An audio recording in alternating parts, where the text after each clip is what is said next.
Let's mend some 1870s underclothes.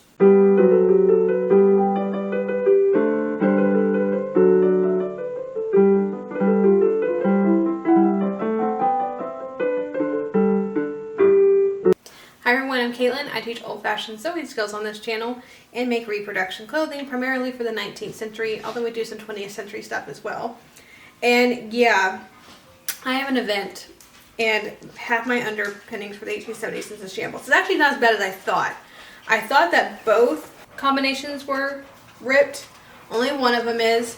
And I thought that I needed to do some mending on my one good chemise, and I don't have to do that. So technically we're doing pretty well. All I have to do is, okay, since I made this, apparently I gained weight in my legs, and so the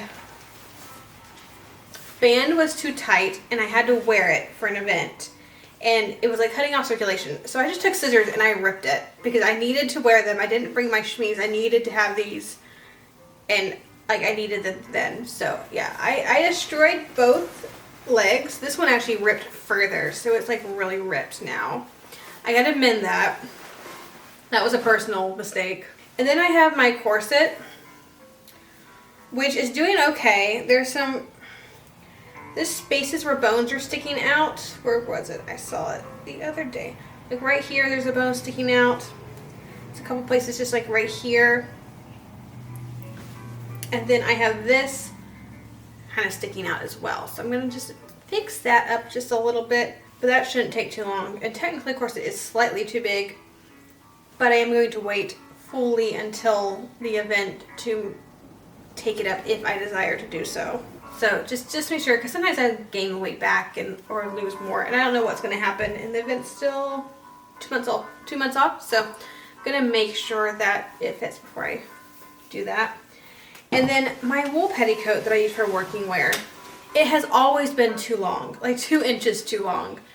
And I just have been dealing with it, and I'm tired of dealing with it. So we're going to go ahead and shorten this thing by 2 inches. I am actually kind of debating whether I want to do that. I think the right way to do it is to take it up on, so I don't have to cut anything. And it does need to be like 2.5 inches. Okay. I was going to take out the facing. I think I'll just take out this. This will be fine. It'll be fine. And I think that's going to be it. So I was going to make drawers. It was going to be mending my underwear and making drawers, because when we did the 1870s capsule wardrobe, I mentioned that I really don't have a lot of drawers. I'm going to cut this off while we talk. And that was just like my little thought process of, oh, I need more drawers. And so I put them on the schedule. And then I really started looking for patterns last night. And I was like, well, I'm not really seeing a huge difference between 1860s drawers and 1870s drawers. They may be a little bit more voluminous in the hips in the 70s and the 60s, but they're really not all that different. And considering I don't like wearing drawers anyway, I'm currently debating whether I just want to use my 1860s drawers for that, because these patterns are essentially the same, at least from what I can tell. I don't know if I need to do a little bit more research on it, because they just look similar to me, or if there's an actual, way that they're different. So we won't be doing that. So this may be a little bit of a shorter video, just because we just have to mend a few things.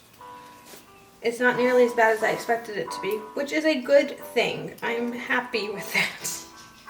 So this I made exactly like a skirt. It was always meant to be a petticoat, like for working wear, so like an underskirt.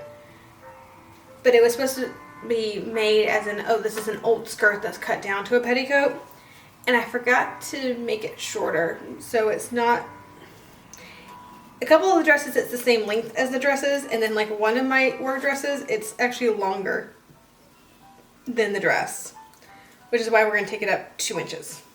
So make it all nice and appropriate petticoat skirt lengths. And I think I can just reuse this waistband, which is nice. Because if the hem was really ratty, I would just take out the facing and I would cut off 2 inches and make a new hem.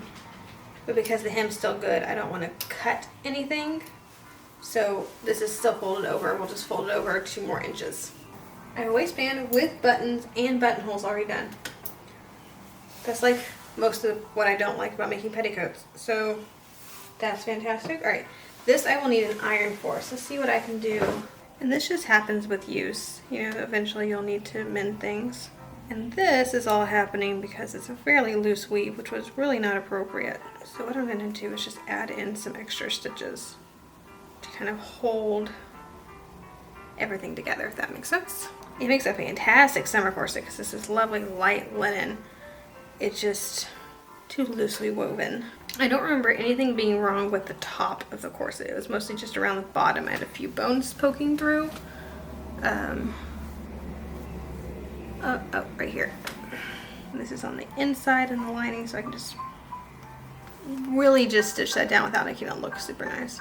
Bones poking through can get very uncomfortable just because they feel like they're stabbing you. Even the not sharp ones will feel like they're stabbing you. Yeah, this is how it's fitting me now. Like, it is completely closed in the back. I mean, it was a little, oh yeah, this one completely broke through. Can you see that? Yeah, we'll fix that. In fact, that's next on the list, and the one right next door did the same thing. So, we're gonna really tighten this down. At some point, I'll just need a new corset because, even though we only made this a couple years ago, because I've lost so much weight, it's so big. And it is closing all the way, and it's one of those things where, of course it can close all the way, but still feel comfortable. It's gotten to the point where I've lost enough weight, or at least my weight has fluctuated. It's not that I've lost a ton of weight, it's more that weight has gone to my hips and gone away from my waist, which is fine, except for the fact that it closes, and then my corset just feels super loose. And I'm one of those people, I would 100% wear a tight corset before I wear a loose one. I don't mind the tight ones. They're not super uncomfortable. A loose corset makes me want to, I don't know. It just weirds me out. I can't handle it. It's a texture thing. I feel like there's something crawling over my body when I wear a loose corset. So what I also could have done is more of the embroidery over all this to really hide it, which I will likely do when I get to the point of making it smaller. I'll probably go over a couple of these spaces. Okay, that one is not poking through, but it's thinking about it. So let's go ahead and get ahead of the curve.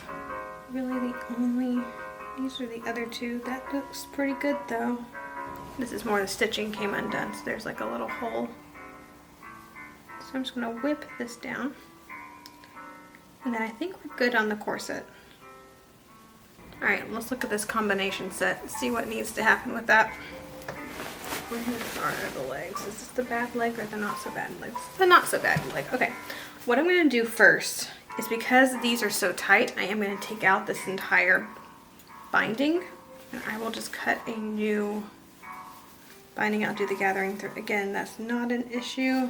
Oh, I used the Wilcox and Gibbs. Awesome. This should come right out then. If I can get it. Yep, right out.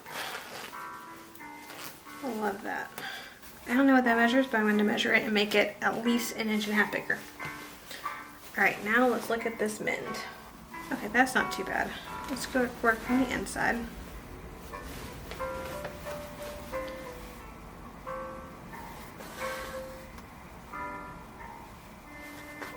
Basically, I'm just going to whip the two edges together.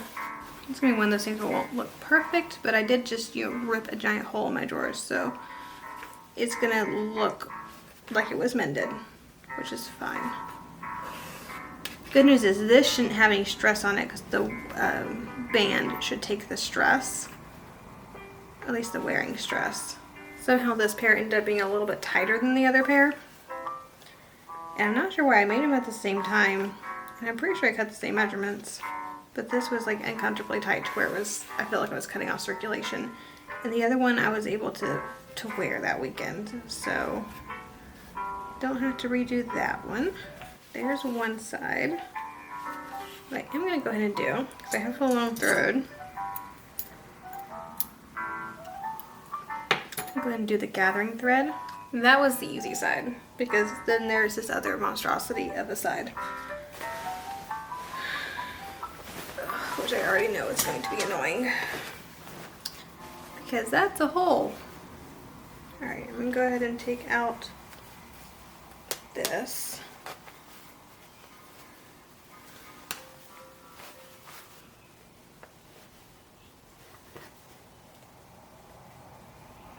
So I've gathered up the waistband and now it's just sewing it to, well, I gathered up the skirt, so now it's just sewing it to the waistband. Same way you would normally with a skirt or a petticoat. I've only gathered it with one gathering thread. It's somewhere between gauging and gathering. It's what you do on infant skirts a lot of the time. Okay, so that is the petticoat. So now all I have to do is put that band back on the drawer's leg, this time in a proper width so it's not too tight on me. Alright, I think we'll use this machine to do this because this is the machine that's already out. So there's the mend on this side. Does it look fantastic? Absolutely not. But is it gonna work? Yeah, it will.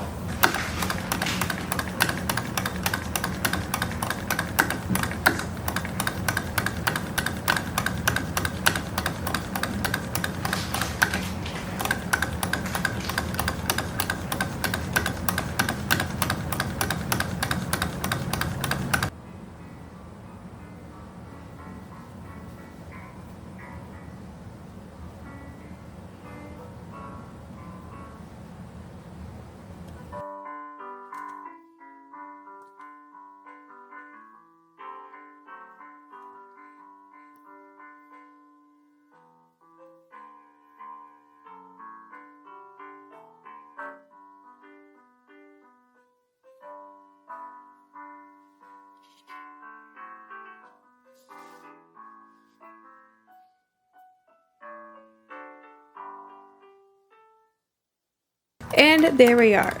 So I lost the footage of the very end where I put all the clothes on, and I'm not going to do that again. So we're just gonna have voiceover for Caitlin for the last little bit of this, but that was the end of it.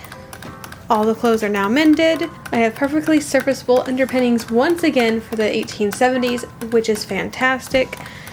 And I am ready for my event, underpinnings wise. Don't have all the dresses done yet, but at least I have underwear. So I will not be going around naked. If nothing else, I'll just sit around in my underwear all day long. If you've enjoyed the video, please like and subscribe to the channel. Click the little bell notifications so you're notified anytime I upload a new video. And as always, have a fantastic week, and I'll see you back here in the next video.